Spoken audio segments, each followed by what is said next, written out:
สุวาคาโตภะคะวะตาธัมโมภะธรรมเป็นธรรมที่พระผู้มีพระภาคเจ้าตรัสไว้ดีแล้วธัมมังนามัสสามิข้าพระเจ้านามัสการพระธรรมสุ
อิงแล้วทรงสอนโลกนี้พร้อมทั้งเทวดามารพรหมและมุสาพร้อมทั้งสมณพราหมณ์พร้อมทั้งเทวดาและมนุษย์ทั้งหลายให้อุตามโยธัมมังเดเสสิพระผู้มีพระภาคเจ้าพระองค์ใดทรงแสดงธร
ปันโนภะคะวะโตสาวกสังโฆสงฆ์สาวกของพระผู้มีพระภาคเจ้านั้นผู้ใดปฏิบัติสมควรแล้วอย่าได้ดังใดแก่บุคคลเหล่านี้คือจาตาริปุริสายุคานิอัตถปุริสาบุคคลาผู้แห่งบุรุษสี่คุณเรียนตัวบุรุษได้เป็นบุรุษเอสะภะคะวะโตสาวกสังโฆนั่นแหละคือสงฆ์สาวกของพระผู้มีพระภาคเจ้าคนไหนยอมเป็นสมควรแก่สักการะที่เขานำมาบูชาป่าคนไหนยอมเป็นสมควรแก่สักการะที่เขาจัดไว้ตอนห้ามดังเกณฑ์ไหนยอมเป็นบุคคลหับดากินาทานอันจะได้การณิโยเป็นผู้ได้บุคคลทั่วไปควรทำมันสารีอานุตตรังบุญยังเกตังโลกัสสะเป็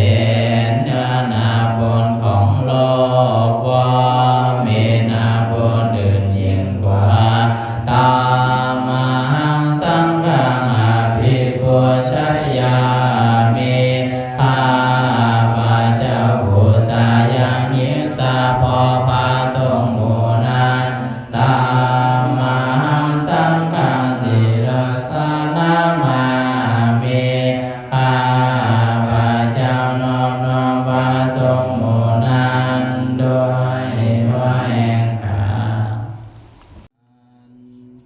ทานิภิกขเวอามันดายามิโว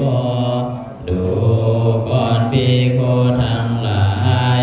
บ้านนี้เฮาขอเตือนท่านทั้งหลายว่าวายธรรมสังขาราสังขารทั้งหลายมีความเสื่อมไปเป็นธรรมดาอาปามาเดนะสัมปะเทธาทั้งหลายจงทำความบ่ประมาทให้ดังพร้อมเถิดอายังตถาคตัสสะปัสสิมาวาจานี่เป็นภาวาจามีในครั้งสุดท้ายของพระตถาคตเจ้าสามเบสังขารานิจจาสังขารคือห่างกายจิตใจและรูปธรรมนามธรรมทั้งหมดทั้งสิ้นมันบ่เที่ยงเกิดขึ้นแล้วดับไปมีแล้วหายไปสามเบสังขาราทุกขาสังขารคือห่างกายจิตใจและรูปธรรมนามธรรมทั้งหมดทั้งสิ้นมันเป็นทุกข์ทนยากพอเกิดขึ้นแล้วแก่เจ็บตายไปสามเวสังขารานัตตาสังขารคือห่างกายจิตใจและรูปธรรมนามธรรมทั้งหมดทั้งสิ้นบ่แม่นตัวบ่แม่นตนบ่ควรถือว่าเฮาว่าของเฮาว่าตัวว่าตนของเฮาหลังชีวิตดังชีวิตของบ่ยังยืนทุวังนั่งความตายเป็นของยังยืนอาวัสสัมมายามาริตา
สุ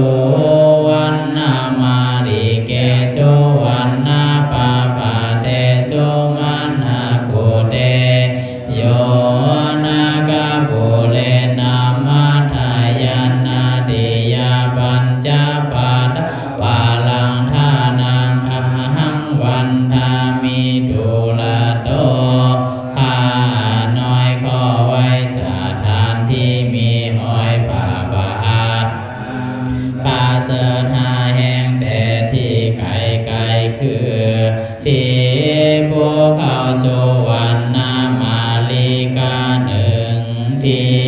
ภูเขาสุวรรณบันพตหนึ่งที่ยอดภูเขาสุมานากุฏหนึ่งที่ยอดนาคาปุรีหนึ่งที่แม่น้ำมาทาหนึ่งอันเจวามันตันตานามันสะในยังนามันสะมาโนตานัตตายังหาน้อยน้อมไว้อยู่เสริมภารัตตานาตาได้อันบุคคลควรไว้โดยอย่างยิ่งดังนี้ด้วยอาการอย่างนี้ควรอย่าพิสันดังวิปุลังได้เสื่องกองบุญอันไพบูรณ์ตัสสะโนภาเวนะหาตันตารายโยขออำนาจแห่งพระรัตนตรัยนั้นจงกำจัดอันตรายไปหมดเถิดอานันตายามิโวภิกขเว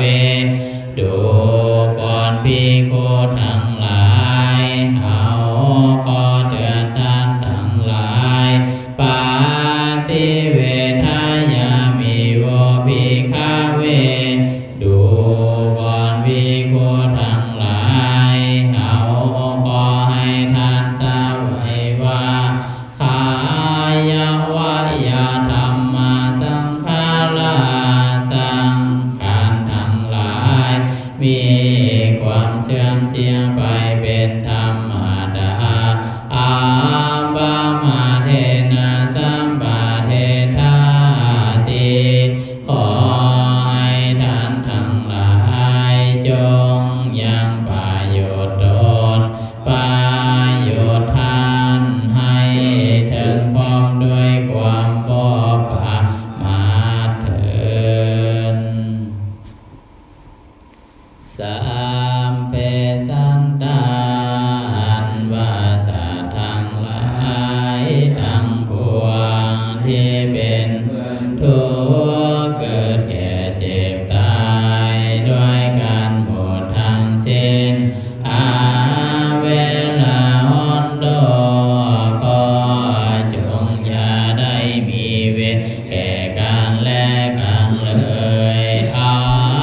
มมาทายาทามีกรรมเป็นมรดกกามมาโยนิมีกรรมเป็นบ่อเกิดกามมาพันโทมีกรรมเป็นพวกพ้องกามมาปฏิสารนามี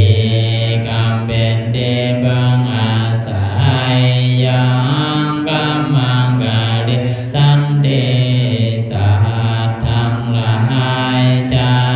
ทำกรรมมันได้ไว้การลายานังวาดีก็ตามปาปะกังวาชั่วก็ตามตามสัทธายาทาภวิสันติสัตว์ทั้งหลายได้หาผลของกรรมนั้นสืบไปยังกินจิกุสลังกัมมังกุศลกรรมจังได้อย่างหนึ่งกาตาปังกิริยังมาเป็นกิจที่ควรฝากไว้กายเยนะวาจามานัสสะด้วยกายวาจาใจติตาเสโสกาตังเอาทำแล้วเพื่อไปสวรรค์เยสันตาสันนิโนอาทิสัตว์ได้มีสัญญาเยจะสันตาสันนิโนหรือบ่มีสัญญากาตังบุญญาปาลังไม้ห้างผลดีข้าพระเจ้าทำนั้นสามเบบากิภาวันโดเตทุกสัตว์จงมีส่วนเยตังกาตังสุวิธิตังสัตว์ได้หูก็เป็นอันว่าทินนังบุญญาภาลังมายาข้าพระเจ้าให้แล้วตามสมควรเยจะตัทธนาสานันติสัตว์ได้ยังบ่หูเทวะขันตัวนิเวทายุงขอเทพเจ้าจงบอกข่าวสามเวโลกัมหิเยสัตตาความสันในโลกนี้สิวันดาละเหตุกาผู้มีความเป็นอยู่ด้วยอาหารมนุษย์ยังบ่สานังเพจ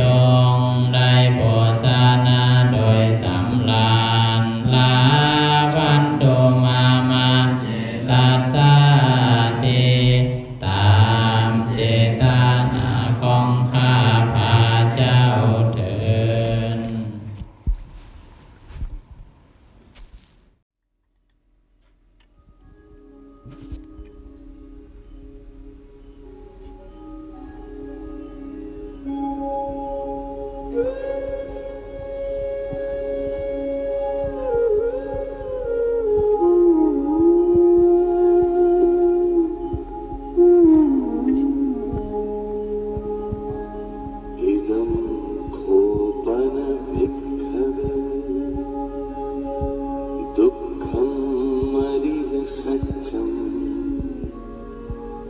जातिपि दुःखं